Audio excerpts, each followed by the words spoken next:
রিতার সাথে থাকার জন্য প্রত্যেককে আন্তরিকভাবে ধন্যবাদ, সাপোর্ট করার জন্য আন্তরিকভাবে সকলকে অভিনন্দন। রিতার রিয়েল লাইফ স্টোরিতে আজকে বলবো কান কথা। আমরা অনেক সময় পরের মুখে ঝাল খাই, নিজেরা ভালো করে দেখি না, শুনি না। কেউ কিছু বললো, আমরা ধেই করে নিচে উঠলাম, কি না আচ্ছা বলেছে এরকম একটা কথা।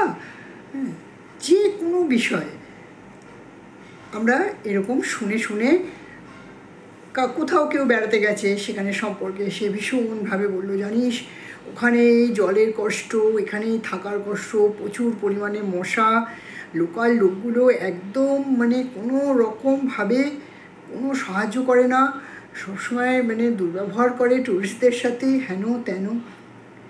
এরকম অনেক জায়গায় আমি গিয়ে দেখেছি, না এরকম কোনো বিষয়ই নেই, না জলের কষ্ট পেয়েছি, না সেখানকার লোকাল লোকের কোনো দুর্ব্যবহার পেয়েছি, বা অন্যান্য যে কষ্টগুলোর কথা তারা বলছে কোনো একটা পাইনি। পরে নিজে নিজে বিচার করেছি যে আমি যেমন দেব আমি তো তেমনই পাবো। সেই মানুষটি হয়তো সেখানে গিয়ে লোকের সাথে যেমন ব্যবহার করেছে তেমনই ফেরত পেয়েছে, কিন্তু গল্পটা এমনভাবে যেন সেখানকার সব কিছু খারাপ। তো নিজের চোখে নিজের কানে না দেখে আমরা কখনোই কারোর মুখের কথায় শুনে নেচে উঠব না, আর পরের মুখে ঝাল খেয়ে আমরা নিজের মুখ উফ কি ঝাল লাগছে, উফ এরকম করব না। এরকম আরও কয়েকটা ঘটনার কথা বলতে পারি। অনেক মানুষকে দেখি বা শুনি বিভিন্ন জায়গার বিষয় বা বিভিন্ন প্রতিষ্ঠানে গিয়ে কিছু তারা ব্যক্তিগতভাবে খারাপ অভিজ্ঞতার সম্মুখীন হয়েছে, তারা সেগুলো বলেন। আমি সেই জায়গাগুলোতে বছরের পর বছর গেছি, আজও যাই, এখনও যাই, রেগুলার যাই কম বেশি। এরকম না যে ওখানে সবাই আমাকে খুব চেনে বলে একদম দিদি হ্যাঁ বা আন্টি করে কেউ একদম ভীষণভাবে অয়েলিং করে, এরকম নয়। হ্যাঁ, লোক বদলায়, লোক চেনে না, হ্যাঁ, তো না চেনে, কিন্তু আমি সেখানে গিয়ে সেই রকম কোনো দুর্ব্যবহার বা সেই প্রতিষ্ঠানের থেকে কোনো রকম কোনো খারাপ আচরণ আমি পাইনি। তাই এগুলো যখন দেখি তখন খুব মর্মাহত হই। তার কারণ হচ্ছে এই যে ঘৃণা ছড়ানো, এই ঘৃণা ছড়ানোটা সঠিক না আমার নজরে। কারোর নজরে মনে হতেই পারে বেশ করেছি, ঘৃণা ছড়িয়েছি, কার তাতে বাবার কি বলতেই পারে, হ্যাঁ, সেটা তার নিজস্ব চিন্তাভাবনা।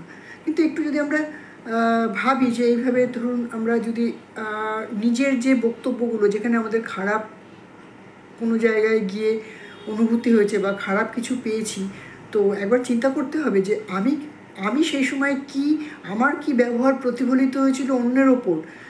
সবসময় কী বলুন তো, নিউটনের থার্ড লর মতো সব কিছু হয়।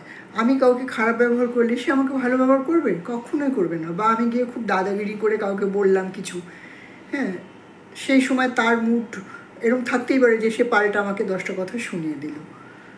তো ব্যক্তি বা প্রতিষ্ঠানের নামে এই প্ল্যাটফর্মে এসে খুব এমন কোনো মন্তব্য আমাদের কারোরই করা সঠিক হওয়া উচিত নয় যে সেই ব্যক্তি বা প্রতিষ্ঠান সম্পর্কে যারা জানে না, বা ধরুন যারা জানে তাদের সেই ধরনের অভিজ্ঞতা না হওয়ার জন্য তাদের খারাপ লাগলো, আর যারা সেখানে যায়নি সেখানকার সম্পর্কে খারাপ ভাবলো।